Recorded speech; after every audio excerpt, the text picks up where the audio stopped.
Mi nombre es Juan Chiriele e integro el cuerpo docente de la Unidad Curricular Introducción a la Estadística que se dicta en la Facultad de Ciencias Económicas y de Administración de la Universidad de la República. En esta presentación vamos a ver contraste de hipótesis estadística. El esquema de la presentación es una introducción, un segundo punto con los contrastes de hipótesis estadísticas y sus elementos, guiado todo a través de un ejemplo, y finalmente un breve resumen. En ciertas ocasiones todos los seres humanos nos realizamos algunas preguntas fundamentales en nuestra vida. Por ejemplo, ¿el equipo del que soy socio tiene en realidad la mitad más uno de la hinchada de mi país? ¿O el paquete de snack que consumo poseerá el contenido que se menciona en la parte exterior del mismo? Finalmente, ¿influirá acaso la variabilidad de la temperatura de la planchita en la belleza del cabello? Aunque no parezca, todas estas preguntas se vinculan con la estadística. Todas tienen en común que en cada una de ellas se formula una hipótesis relacionada con una o más variables aleatorias, y en todas ellas el objetivo es determinar la veracidad o la falsedad de estas afirmaciones. La propuesta es entonces elaborar respuestas de base estadística. Tomemos el ejemplo de los paquetes de snacks. Supongamos que somos asiduos consumidores de unos paquetes de snack de 40 gramos y últimamente tenemos dudas respecto a su contenido. Nos interesa entonces estudiar la variable aleatoria X contenido en gramos de un paquete de snack de 40 gramos. Como se puede notar, esto es una variable aleatoria, ya que el contenido de cada paquete no va a ser exactamente el mismo, igual a 40 gramos en este caso. Nuestro objetivo entonces será determinar si el producto fue diseñado para que el contenido medio mu de estos paquetes fuera el indicado en el envase. ¿Cómo responderíamos a esta pregunta? Bien, intuitivamente diríamos: es una pregunta relacionada con la media poblacional mu, por lo tanto deberíamos utilizar la media muestral X barra. Obtenemos una muestra y si observamos en la muestra que el resultado de esta no es compatible con la hipótesis que el paquete contiene 40 gramos, rechazaríamos esta afirmación, y si ocurre lo contrario, no rechazaríamos. De acuerdo a esto, entonces podemos dar una primera definición. ¿Qué es un contraste de hipótesis estadística? Es un procedimiento para determinar si una afirmación relativa a una población o a una parte de esta, en este caso un parámetro de la población, es compatible o no con la evidencia que se recoge en una muestra. Todo contraste de hipótesis tiene un conjunto de elementos a determinar. El primer elemento son las hipótesis a contrastar. En él se definen dos hipótesis: la hipótesis nula, con notación H0, y la hipótesis alternativa, denotada por H1. Ambas hipótesis deben ser incompatibles entre sí, pero las dos no juegan el mismo rol. Hay una hipótesis favorecida, una hipótesis privilegiada, que es la H0, y una hipótesis alternativa, que es por la cual se opta solo en caso de tener mucha evidencia en contra de la H0. En el ejemplo sobre el contenido de paquetes de snack de 40 gramos, podríamos en principio plantearnos las hipótesis mu igual 40 contra mu distinto de 40. Y deberíamos decidir si existe suficiente evidencia estadística para rechazar H0 mu igual 40. En caso de hacerlo, optaríamos por la hipótesis alternativa. Bien, habíamos mencionado entonces que teníamos una pregunta relacionada con la media poblacional mu, utilizaríamos la media muestral X barra. Dependiendo del valor que tome X barra en la muestra, rechazaríamos o no la hipótesis nula. Aquí aparece un segundo elemento de la prueba de hipótesis, que es el llamado estadístico de contraste. Este es un estadístico en base al cual se construye el criterio de decisión del contraste. Dependiendo del valor que tome este estadístico en la muestra, la hipótesis nula será o rechazada o aceptada. En nuestro ejemplo, el estadístico contraste sería X barra, y apelando al sentido común, si X barra en la muestra está cerca de 40, sería lógico no rechazar H0, y en caso contrario deberíamos rechazar H0. De acuerdo a esto último que mencionamos, podíamos dividir el recorrido de la variable aleatoria X barra en dos regiones, una región de no rechazo y una región de rechazo. Justamente esta última, la llamada región crítica o zona de rechazo de H0, es el tercer elemento de nuestra prueba de hipótesis y se define como el conjunto de valores del estadístico de contraste para los que se debe rechazar la hipótesis nula. La notación habitual para la región crítica es C o a veces RC, y la forma de la región crítica va a depender del problema específico que estemos tratando. En nuestro caso, de acuerdo a lo que mencionamos, deberíamos tener una zona de no rechazo centrada en torno al 40 y una zona de rechazo a ambos lados de esa zona. Pero la pregunta que nos hacemos ahora, ¿cuál es la dimensión de la zona de no rechazo y cuál es la dimensión de la zona de rechazo? Bien, para dimensionarlo teníamos que recordar una premisa que habíamos visto anteriormente, y que es que la hipótesis H0, la hipótesis nula, debe ser la hipótesis favorecida. Por lo tanto, lo que vamos a hacer es adjudicar a la zona de no rechazo una alta probabilidad. Esa alta probabilidad la denotamos por la expresión 1 menos alfa. 1 menos alfa entonces es una probabilidad alta y por lo tanto alfa va a ser una probabilidad baja. Justamente alfa es el cuarto elemento de la prueba de hipótesis y es el nivel de significación del contraste. Se define además como la máxima probabilidad de rechazar H0, siendo esta hipótesis cierta. Los valores usuales de alfa son 1, 5 y 10%. El nivel a utilizar entre estos valores depende en realidad del problema que estemos tratando y la dimensión de la región crítica depende directamente del valor de alfa.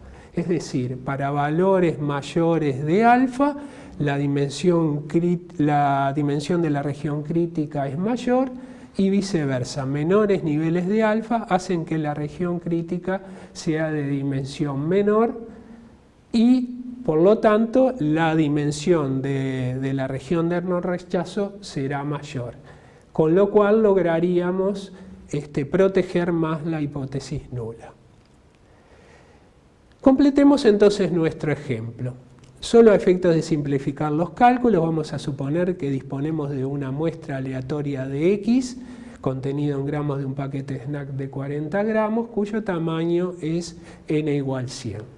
Vamos a admitir en este caso que la distribución de la población es normal con media mu y desviación típica conocida, digamos sigma igual 5. Habíamos planteado las hipótesis mu igual 40 contra mu distinto de 40. Dijimos que íbamos a utilizar X barra como el estadístico de contraste, ya que las hipótesis refieren a la media poblacional. Y además por resultados anteriores, como la distribución de la población es normal con media mu y desviación típicas sigma igual 5, de polimedias anteriores sabemos que X barra se distribuye también normal, también con la misma media mu y desviación típica sigma sobre raíz de n, 5 sobre raíz de 100 en este caso. Además elegimos un nivel de significación razonable, digamos alfa igual 5%, y finalmente nos queda determinar la región crítica o zona de rechazo. Para eso habíamos dicho que tenemos una zona de no rechazo que va a tener una probabilidad alta, que denotamos por 1 menos alfa, 0,95 en este caso, y que está centrada en torno a mu igual 40. Y tenemos una zona de rechazo la zona roja, digamos, dividido en dos partes, cuya suma de probabilidades va a ser el 5% restante.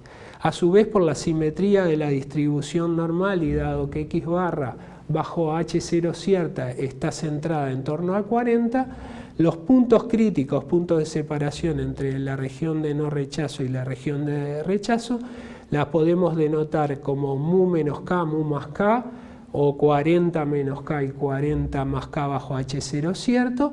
Por lo tanto, simplemente nos quedaría determinar k. Eso lo hacemos utilizando una ecuación en probabilidad que surge del gráfico y que es que la probabilidad que X barra sea menor o igual que mu menos k, esto es 40 menos k, es del 2,5%. Utilizando entonces esa ecuación que ustedes tienen aquí, estandarizamos X barra y de la forma habitual buscamos en la tabla y despejamos k y obtenemos el valor de k 0,98. Por lo tanto, la región crítica nos queda de la forma los X barra menores o iguales que mu menos k, 40 menos 0,98, o los X barra mayores o iguales que mu más k, 40 más 0,98. Y nuestra conclusión, nuestra decisión sería, si en la muestra de tamaño 100 ocurre que X barra está entre 39,02 y 40,98, caemos en la sorda verde y no rechazaríamos H0. Si ocurre lo contrario, esto es, que X barra es menor que 39,02 o mayor que 40,98, rechazaríamos H0 y decidiríamos que la afirmación mu distinto de 40 es la verdadera.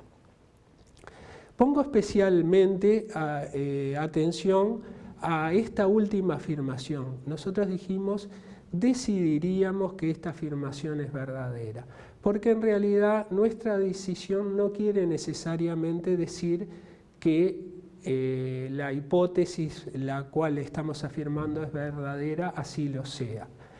En general, los contrastes de hipótesis están sujetos a error.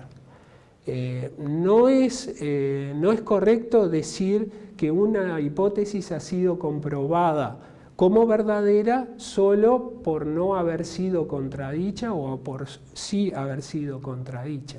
En general lo que ocurre es que, por ejemplo, podemos encontrar mucha evidencia en contra de H0 y por lo tanto decidir que H1 es la hipótesis verdadera. Digamos, en realidad deberíamos decir es la hipótesis de trabajo verdadera, es la hipótesis de trabajo correcta.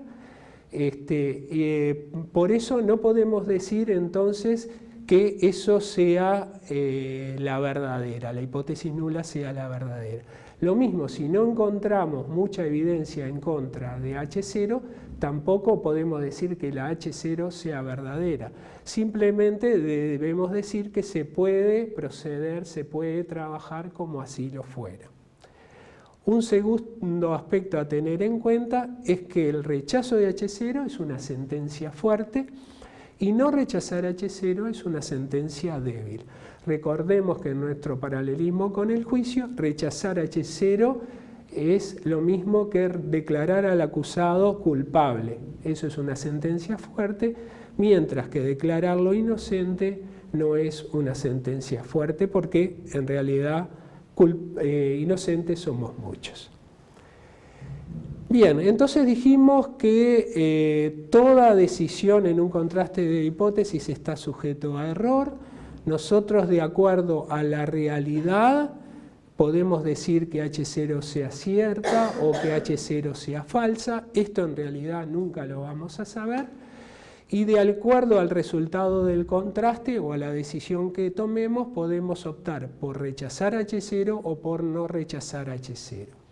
Con esas opciones podemos elaborar un cuadro de doble entrada, como vemos aquí en esta diapo, y si optamos por rechazar H0, podemos estar en lo correcto si H0 es falso, o podemos estar cometiendo un error si H0 es cierta.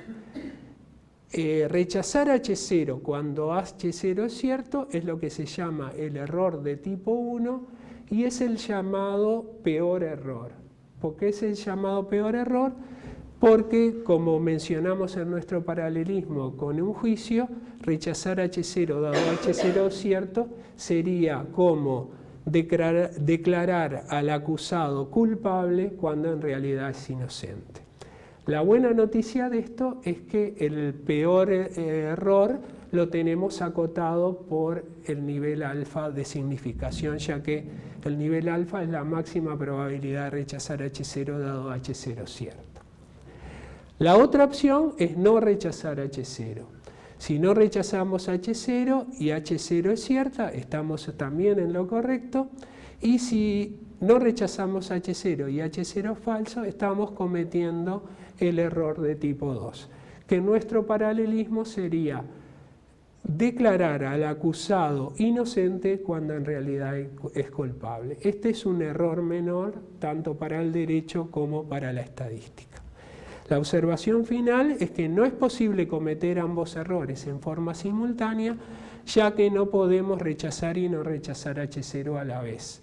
Es decir, si optamos por rechazar H0, solo podemos cometer el error de tipo 1, y si optamos por no rechazar H0, solo podemos cometer el error de tipo 2. Bien, un pequeño resumen de lo visto. Entonces, ¿qué es lo que vimos? A través de un ejemplo elaboramos un procedimiento de decisión de base estadística. A ese procedimiento lo llamamos contraste de hipótesis estadística y mencionamos que en él deben definirse necesariamente los siguientes elementos: las hipótesis nula y alternativa, el estadístico de contraste y su distribución, la región crítica o región de rechazo de H0, el nivel de significación alfa y la decisión adoptada. A continuación les dejamos algunas referencias y les agradecemos la atención prestada.